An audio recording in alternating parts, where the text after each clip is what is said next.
In today's video I want to show you guys how you can easily install a VPN and IPTV here on your Grundig TV. For the first step, get your remote here and then go on the menu button or like on the home button. And here in the home button, go all the way to the right into the apps.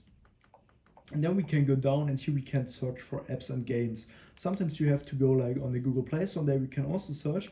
And here we can easily type in like, VPN. And here I recommend like Proton VPN. So Proton VPN is like a free VPN to try. So you can easily try this there. And if you want to get a professional VPN or a faster VPN, then you can try to change to another VPN. But Proton VPN here is for free, so try to check this out. So, but we also can go here on like the app categories, and when we go here on tools, then we have also like Proton VPN, so they call the free VPN.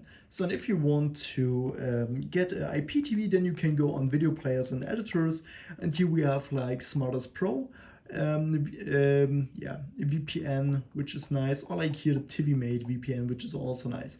And then we can easily go on these apps here, and then we can easily install them here. And this is all we have to do. If I could help you with the video, then please leave a like and subscribe, and see you next time.